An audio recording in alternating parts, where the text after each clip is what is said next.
Hi, welcome to the Football Writers Podcast. My name's Mike Calvin. I'm joined by Darren Lewis of the Daily Mirror and Miguel Delaney of the Independent. The bookies are paying out on Chelsea as champions. Can't blame them, can you? Elsewhere, though, the fallout has just begun. Arsene Wenger has a 2-year contract on the table, but will he sign it, Darren? Well, that's the big question that is going to face Arsenal fans as well as Arsenal at the end of the season. I think he should sign it. I think he should stay. There is a feeling, obviously, that he might not want to stay by the end of the season and get away from all the nonsense that surrounds the club. And I kind of have a bit of sympathy with him in so much as no other manager is judged from game to game like Arsene Wenger. It's either brilliant or a crisis. I think rather than have a situation like that, why can we not have a situation where we examine the reasons why Arsenal are failing? Look at the reasons why Ozil goes missing, why Xhaka's not got any discipline, why players are shirking their individual responsibilities during matches, why they can't go through the winter months without retaining their steel like Chelsea do and Manchester City do. Why aren't we looking at those reasons why, instead of just sort of going with the view of the baying mob that he's got to go because he's clueless? He's clearly not clueless. You might argue that he's maybe not having the same impact that he used to on the club, but replace him. But no other manager has that amount of influence on every level of a football club, basically since Alex Ferguson. Well, that's what I was about to say, just in relation to all the other issues that we look at. When you have a manager that's that controlling, really, they all keep coming back to him. And I mean, just in terms of why he should sign a new contract, one of the few reasons I actually think he should sign is because suddenly there aren't that many top-class replacements, because basically Arsenal have missed the boat. I think that in itself actually sums up that he... I mean, it was probably 2013 when really this argument fairly started that maybe it's time to move on. Because it just occurred to me when I was doing my match report on the game on Saturday, how many times I've actually written this piece.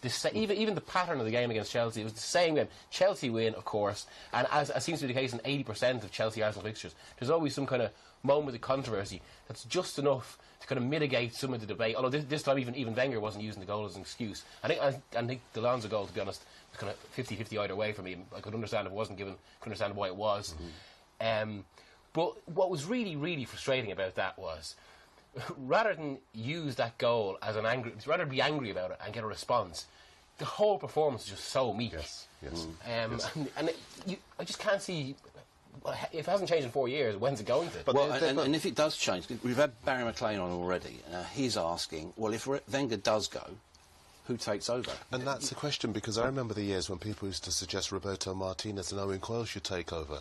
You know, exactly, that ended well. And if you look around Europe, Diego Simeone, I keep hearing mentioned, well, he's more Mourinho than Wenger. He doesn't have that commitment to free-flowing football that Wenger has. Yeah. So if you take him on, you're changing the culture of the club and the way that they play. Thomas Tuchel committed to Borussia Dortmund. You look at Roberto Mancini, well, he's a very combustible figure. He's looking around with increasing desperation, isn't he? He's going to turn up at Leicester again soon. Pellegrini doesn't have the authority. You look at what he did at Manchester City and you just see that inside the dressing room they didn't see him with the same authority that Pep Guardiola has. And so you look at the potential replacements for Arsene Wenger, and they aren't necessarily there. Andrew Bygate has come up with the name Tony Adams. Perhaps you need someone, though, who understands what Arsenal Football Club represents. Now, is it just a modern business? It's got £225 million in the bank.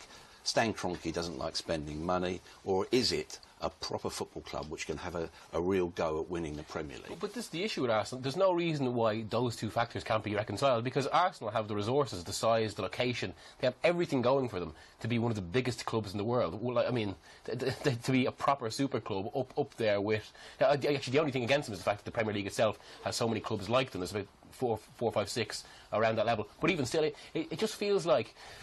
It feels like so much at Arsenal at the moment is governed by an insecurity or fear. Well, if we get rid of Wenger, then, you know, we might lose what we have, rather than actually looking to push and maximise what they have.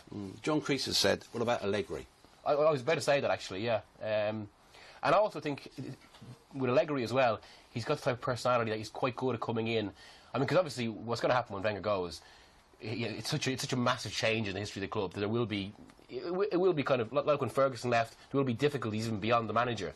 And I think the problem United made was they didn't necessarily appoint a personality who was good enough to kind of just calm enough to kind of take all that in and keep everything composed. Whereas I think Allegri, as you've seen with Conte leaving Juventus, even if he wasn't there as long as Wenger, obviously, but there was huge success. I think Allegri is the right sort of personality to just almost, facilitate things for 2-3 years if Wenger were to go, until maybe a more longer-term option presents itself. I think you have to be really careful with certain names, because as we've seen with lesser high-profile clubs, Swansea, Southampton, you have to have the right fit.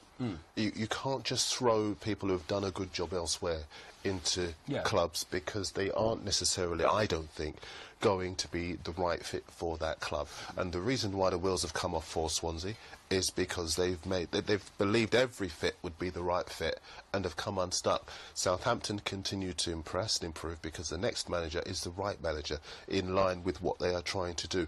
Arsenal needs somebody who is going to come in and dovetail with where the club want to go.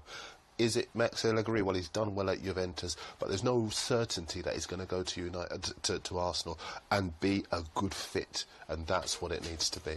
Why then, and this begs the question, why is Conte such a good fit for Chelsea? Well, I think that's just a case of almost... because I think Conte's done so well now that it's underestimated what a big job he has. I think that's the case of a manager just being his personality being forceful enough, his abilities being strong enough that he was able to overcome certain difficulties. I mean, the thing about in football, I suppose, and this is the issue with Arsenal, there's never going to be certainty in anything. But at some point you have to roll the dice. And I think, well, appointing Conte wasn't rolling the dice because he had such a good record. But it wasn't just that he had a good record. I mean, Conte was a coach. When he went to Juventus had been struggling. They hadn't won the league for years. He came in and he told people that he would improve the players like Bonucci, who had been derided by a lot of people in Italy at the time. It was very similar to what he's done with David Luiz at Chelsea now. He moulded an underachieving group of players and turned them into champions, not just once, but on a number of occasions. That's what Chelsea saw in him when they appointed him. And that's exactly what he done, because he didn't manage to get the players that he wanted at the start of the season. So he said, I'll work with what I got. He tried 4-2-4, the system that he originally wanted to play. That didn't work. So we switched. He didn't go, I need better players, I need more money. He said, I'm going to work with the players that I have and I'm going to turn them into an effective unit. And that's exactly what he's done. Really interesting piece in your paper today on the way that he dealt with Costa. Forgive me. I raised my voice and the player understood. That tells you he doesn't take any prisoners, does he? And there again is the point I'm trying to make. I think when you bring a manager into a club like an Arsenal, like a Chelsea, they need to have authority. If there is one thing I'll put my hands up on, it would appear that Arsene Wenger doesn't have that authority. He has a standing, he has a respect for what he's achieved at the club. Does he get stuck into players? Does he raise his voice? The talk is that he doesn't go into dressing rooms and peel the wallpaper off the walls like Sir Alex Ferguson used to. But another connected issue as well, in relation to Costa's coaching, is that Wenger is not that... most of the top modern managers, like from Simeone, even as a different sort of tactician, to Conte, to Guardiola, they're so hands-on in every aspect of kind of what their players are doing now. And Wenger, what he does with his players is even it was revolutionary 20 years ago, but now it just looks a bit old hat. And I think they're being caught out in that way, that there's just not the same sophistication in terms of what he's doing as to what Chelsea are doing, what City are doing, even if they had problems too. 30 points better off than at this stage of the season, last season. What has actually happened within that team? Is there one component that he's worked on, or is it just a collective improvement, mega improvement? I think it's probably everything, and just that the formation that's been given such attention, that was almost just the final key issue to get. So I think so many elements were already correct in terms of the fitness, his man management, the focus he gave everyone again. But in those first few games of the season, and you could see it like in the opening game against West Ham and some of their early wins before they had that Liverpool game, it still wasn't quite right. There were a few things missing. But then after the Arsenal disaster, the first time, the 3-0, he suddenly, as he admitted on Friday actually, they'd barely worked in that formation beforehand. He decided to try it mid-game. It was in his mind, and it was in his mind obviously because he could see almost, and that's almost that kind of that quality coach's extra perception that he knew something was there, so went with his gut and went with it. and that's been the final ingredient. But I think it's a mix of things. I agree. I think it is a mix of things. I think one of the biggest things is the removal of Jose Mourinho because he was so good for the club, but the players literally fell out with him. Yeah. I don't know if you could literally fall out with him, but they fell out with him, and it's quite interesting because now you look at the individual players. Matic, last season he was treading water. This season he looks like RoboCop. You know, he's kept on Fabregas on the bench for so long. He's grown a beard. I think as far as the individual players are concerned, they've got their form. But Hazard looks like the player of the year from last season. You could possibly chastise that group of players for turning it in under Mourinho last season, but you have to give them credit for the way that they've turned it back on and have absolutely gone streets ahead of everyone else. But Charlotte, we're going to go no further than N'Golo Kante for Player of the Year, are we? I think I saw a stat at the weekend, just under 70% win percentage. It's unreal. I think that other one has been knocked around a bit, that he's made more tackles in a year and a half than any other player in the last 3 seasons. Which is, I mean... And like, it's not just the tackles. What really stands out, actually, I thought more so in the Liverpool game on Tuesday than even on Saturday, and which is saying something because he was sensational on Saturday. But just the way a player thinks that he's kind of clear of him, and suddenly just charges in out of nowhere, and he's all over them, just completely dominates them. It must be, if you're playing against that, it must be just so demoralising. Well, you look at that midfield up against the Arsenal midfield of Iwobi, Oxlade-Chamberlain, I think it was, and who was the other one? Coquelin. Coquelin. Yeah. I mean, it was like Barney against Godzilla. It's just ridiculous. You were at Tottenham at the weekend. Yes. Now they're at Liverpool. They're still hanging on to the coattails, 9 points. What's your impression of the current Tottenham side? You know, they're going very well. Can they sustain it? Yes, I think they can, because they're defensively solid. The best defence in the Premier League so far this season, 16 goals conceded. Chelsea have conceded 17. And they've lost key players through the campaign as well. Alderweireld they lost. Danny Rose they lost. Now they're without Jan Vertonghen, and yet there is still a solidity about that defence. That's what wins you titles. A good, solid defence, and the protection for that defence as well, which they have in Victor Wanyama, who's played every game this season, and is... okay, Kante, you're absolutely right, is Player of the Year, but Wanyama's been the bargain of the season at £9 million. Alongside him, Dembele holds the ball up so well. There is a solidity to that team that allows the creative players to go and express themselves. That's the reason why I think that they will be there. They may not have the resources that City have. They may not be as spectacular as City or Arsenal or Liverpool, but I think they have a solidity and a consistency that is going to keep them in there when other more expensive teams have gone. Would you expect them to win at Liverpool, Meeks? On form, yes, but I think the odd thing about Liverpool is that, particularly at the moment under Klopp, that they're better against good teams because they have something to react to. The onus isn't on them to suddenly dominate a game and to slightly change their style. And in a certain way, the way Spurs have most played all the way, you'd expect Pochettino to change up for precisely this reason.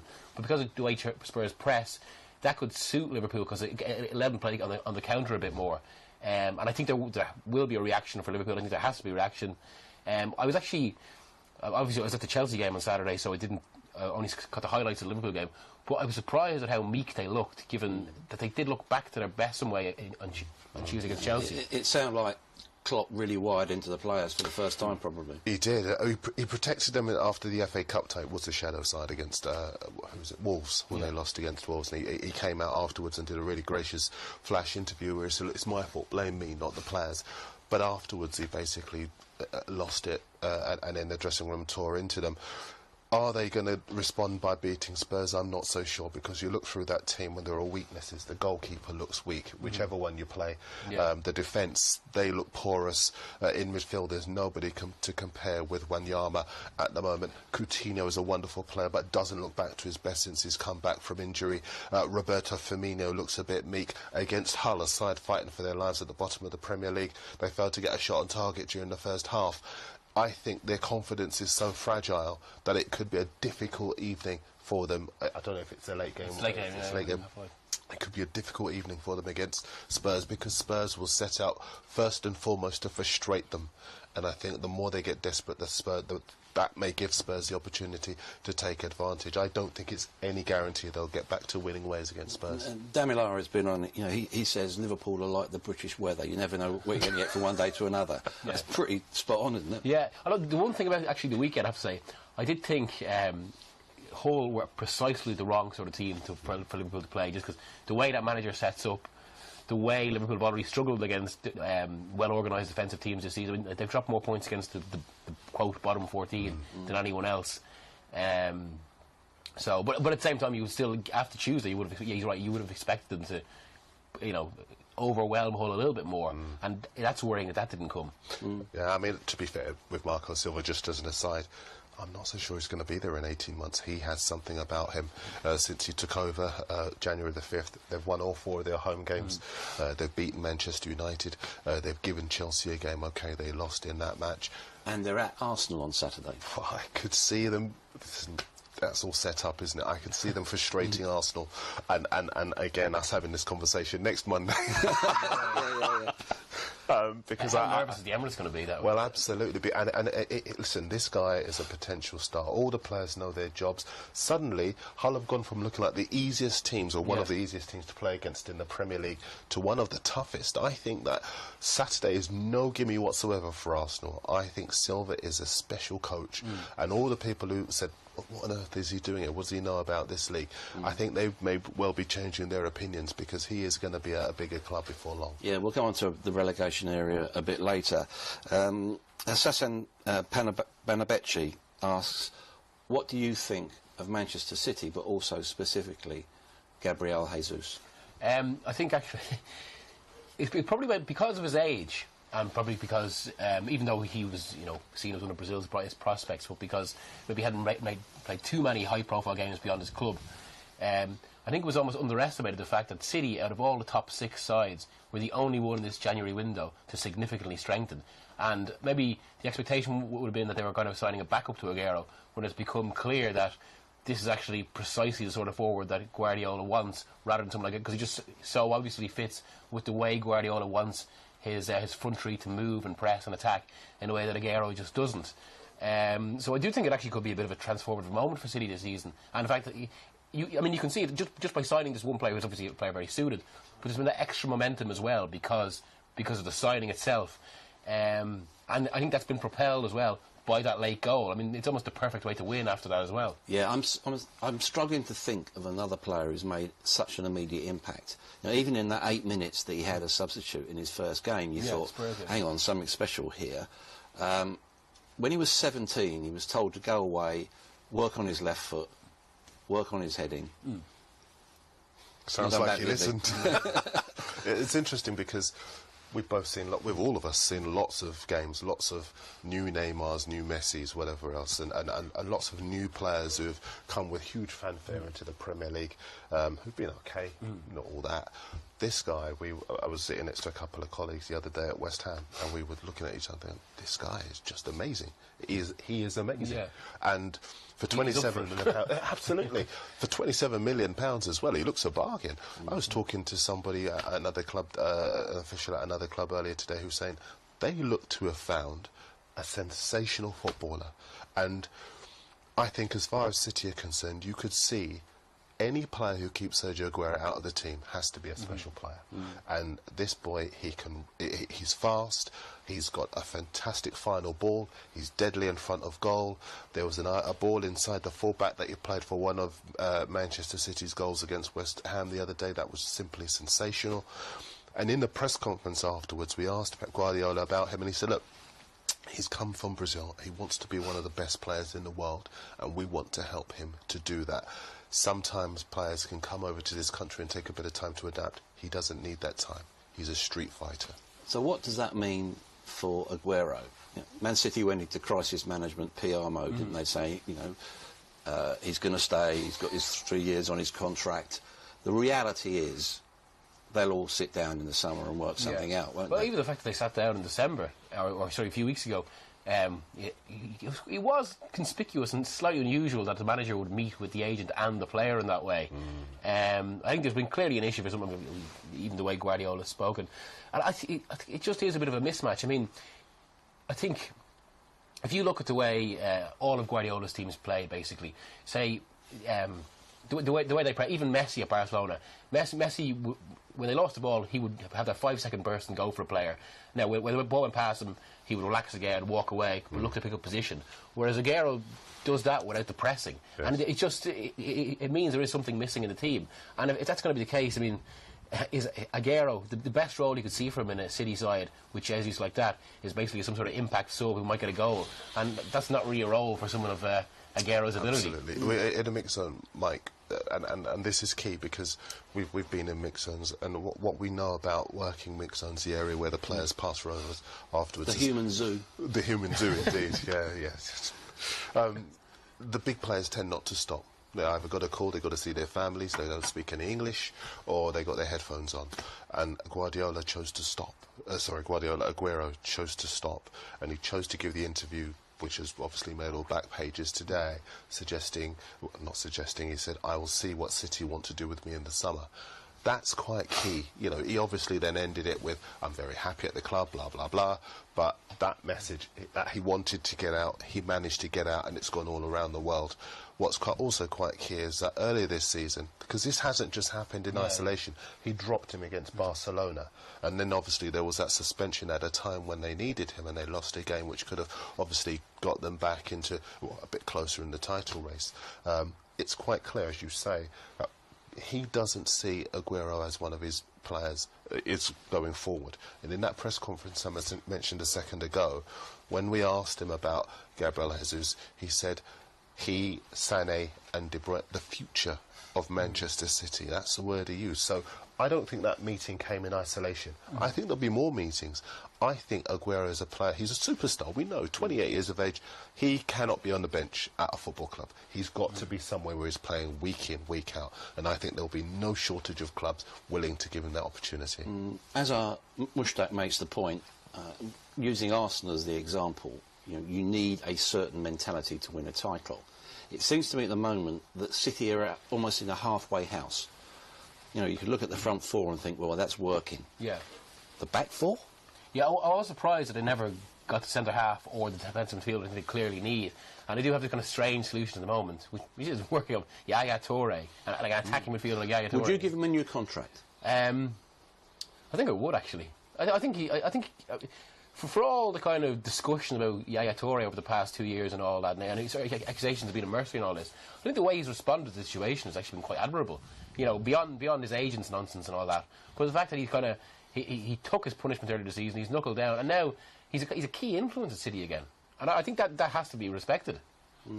When we look at the rest of it, Bournemouth away next for City. Are Bournemouth the team which is going to sleepwalk into disaster? I think they'll have enough, I have to say. I think Leicester are already a team that have kind of slept walk into trouble. I think you often see this stage of the season where there's a mid-table team that just goes in that kind of prolonged slump, but I think there's just still enough about them. I slightly disagree. In so much as I'm worried for Bournemouth. I hope they do stay up. The Premier League needs clubs like Bournemouth in it, who are defying expectations to kind of stay afloat. I know people may come on and say they've got big investors and whatever else, but there's still a small club who are punching above their weight, with largely the back four that they came up with. My worry about them is 16 goals they conceded in the first 12 games, 31 goals they've conceded in the last 12, and 6 they conceded against Everton on Saturday. They look in trouble. They look like a side that doesn't know how to defend, and invariably teams in relegation trouble are teams that don't know how to defend. There's 2 points separating 6 teams at the moment, but they're just another 5 points off, and facing City side who know how to score goals, they will open them up. That forward line will open Bournemouth up at the weekend. What about, you mentioned that Everton win, 4 goals for Lukaku, 16 in all now. I look at him and I see a transfer waiting to happen. Yeah. So, sorry, Everton fans. I was kind of surprised it didn't happen in the summer. Sure, I mean, the story in the summer was that he still wanted to go to Chelsea until it became apparent that Chelsea couldn't move for him, or they were never going to meet. Everton just refused to sell. Yeah, basically. And then, Lukaku went into coma and said, right, I'm not moving, I'm ready to perform. Well, not that I'm ready to perform, but, I'm fully committed to this season, obviously, if there's any doubt of that, and he's proven that. But I know he's still, despite all the debate about himself and Mourinho as well, he's still in regular contact with Mourinho. They're kind of friends in that way, texting each other. He would suit. He'd fit Manchester Yeah, United, he would actually. Yeah, fit that kind of because I think there's, as we saw against Leicester, there's a bit more nuance to United's play now. But a lot of Mourinho's attacking is still based on he doesn't like to get a ball up to kind of a big centre forward in the way he did 10 years ago with Drogba. And Lukaku would fit that mould in a way that Ibrahimovic does as well. But here's the thing, Mourinho's already said, I'm going to trigger Ibrahimovic's extension. Now, Ibrahimovic is 35, he'll be 36, he will not be sitting on the bench. Big players don't sit on the bench. Lukaku won't want to sit on the bench. True. But there was a few Swedish journalists at the game yesterday. We were just discussing the Zlatan situation, particularly in light of the rumours in Napoli. And a few of them are actually quite convinced it'll be USA next for Zlatan, and maybe next season. Basically because of what he's looking, even though he's obviously still... You could see him at an LA Galaxy, yeah. And it's very crucial to his personal business empire, essentially. Being at United is one part of it, even though he's still obviously still a top-class player. But that's still central to being a super club like United, one of the most famous in the world, is still central to his business. Well, I mean, that's the point. I think Zlatan would have to not be there for Lukaku to go. Chelsea do want him, and I think they'll come back for him as well. Both those clubs, as you say, there is more nuance to his play. But like Aguero, Lukaku cannot go from being a monster at Everton to being on the bench at either of the big clubs. He has to go somewhere and play.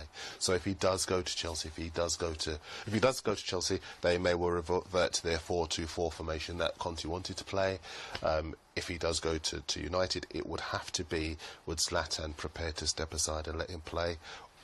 Maybe go to LA Galaxy, as you say, or not, as the case may be. But I think he has to go somewhere he's going to play. United, top four?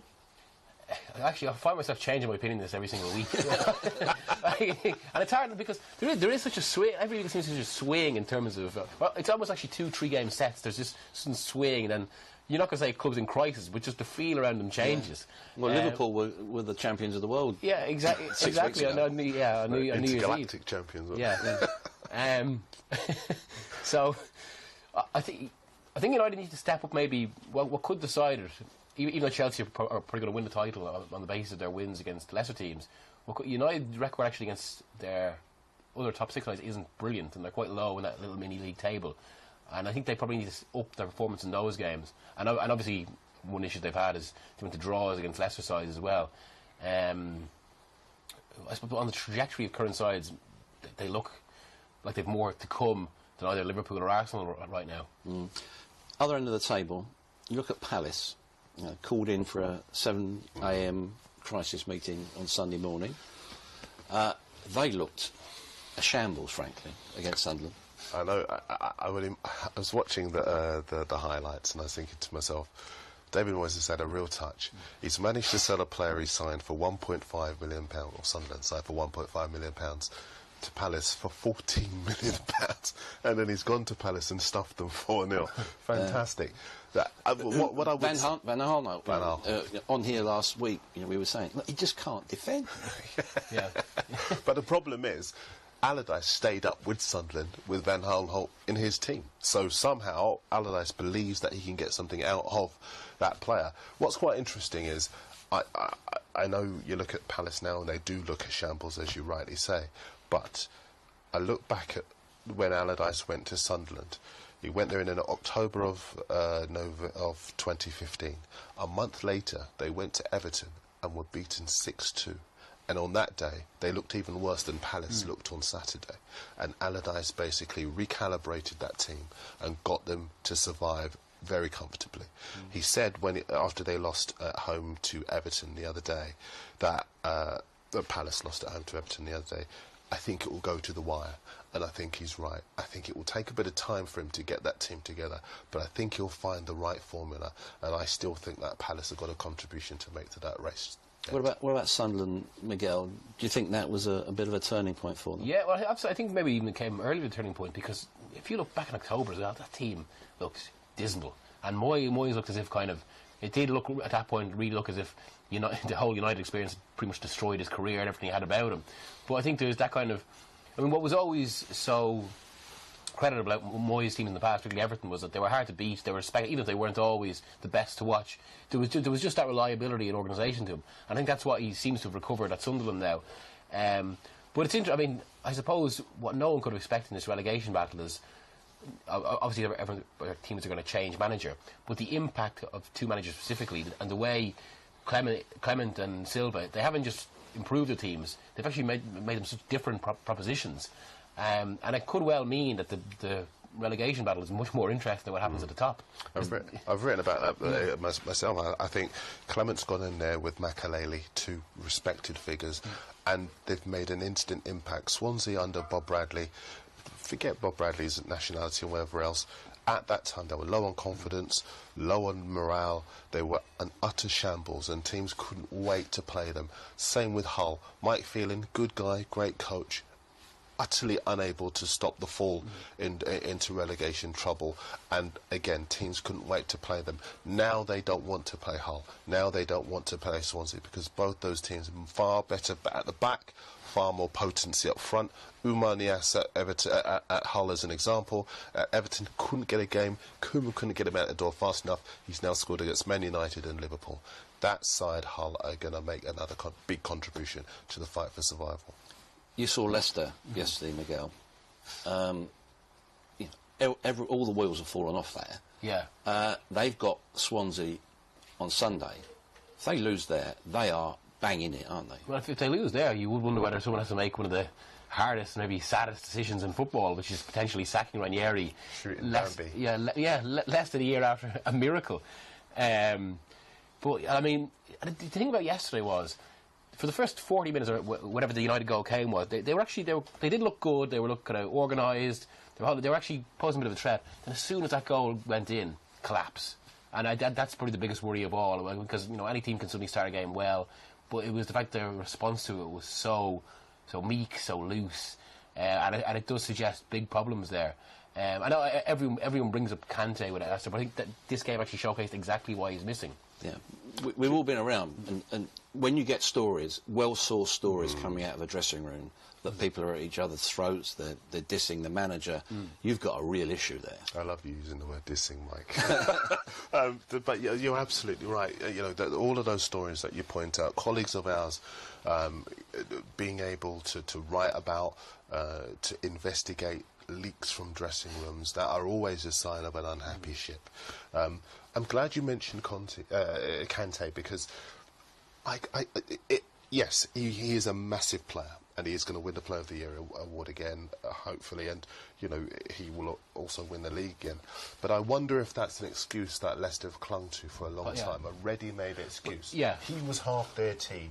But the one issue I thought yesterday, if you look at United's first goal yesterday, Hoot had to come about. He had to run about 20 yards to kind of try and meet Mkhitaryan. He missed it. United scored. That was that. Last season, basically, because they had Kante there, and the problem with Hoot and Morgan is that they're not very mobile. But they are when they're allowed to just stand and be strong. They're very effective defenders. They're not allowed to do that now because there's no Kante. And in front of that now, it doesn't release Drinkwater.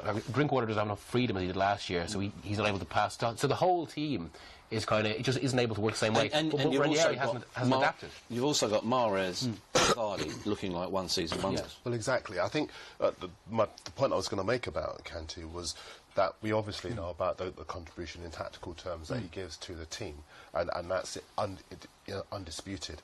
But I think other players are not doing their jobs, and that's why when you point to Mahrez, and you point to Vardy, the footballer of the year, the player of the year, these guys have got to do more, and they haven't scored anywhere near as many goals. They have had chances so far this season. Ranieri's dropped them, brought them back, dropped them, brought them back. They haven't managed to recapture that sparkle from last season. Vardy's hunger you have to question, because if you get the opportunity to go to Arsenal, having played for Fleetwood in your career, you take it. Mahrez looks to be off the pace and complacent. You wonder whether all those big new contracts all those players have basically taken away their hunger. They think they've done it, and that's the big problem with Leicester. Well, Leicester, a Cinderella club, but the clock has just struck midnight. their golden carriage is a pumpkin. Thanks for joining us here on the Football Writers Podcast. Be sure to join us here next Monday on Facebook Live and Periscope.